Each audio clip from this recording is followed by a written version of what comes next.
स्थानिक वृत्तवाहिनीवर प्रकाशित झालेल्या एका बातमीनुसार घोटी पोलीस स्टेशनच्या हद्दीमध्ये टाके देवगाव याच्या हद्दीमध्ये येणारे बर्ड्याची वाडी या ठिकाणी राहणारे हाडोगे म्हणून कुटुंबीय आहेत.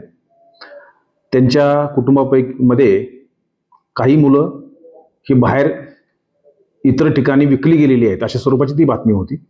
या बातमीच्या आधारावर पोलीस स्टेशनचे अधिकारी आणि आम्ही सर्व त्या ठिकाणी जाऊन प्रत्यक्षात चौकशी केली.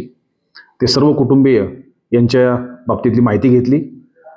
कुटुंबामध्ये एकूण 12 मुलं आहेत. त्यापैकी एक मयत झालेला आहे. आता 11 मुलं आहेत. त्या 11 पैकी 3 मुलं हे 3 ठिकाणी वेगवेगळ्या कुटुंबाकडे सध्या दिलेली आहेत. ज्यांच्याकडे ती दिली होती त्यापैकी 2 कुटुंब हे आपल्या जिल्ह्यामधील नाशिक जिल्ह्यातील असल्यामुळे ते आणि त्यांच्याकडे ज्यांना सांभाळण्यासाठी दिले होते त्या लोकांना सुद्धा परत आणलेलं आहे. एक जे ठाणे ग्रामीणच्या हद्दीमध्ये होतं त्यांनाही रात्रीच घेऊन आलेलो आहोत.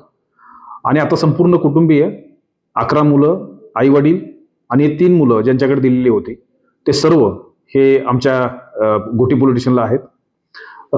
चाइल्ड वेलफेअर कमिटी याचे सदस्य त्या ठिकाणी आलेले आहेत.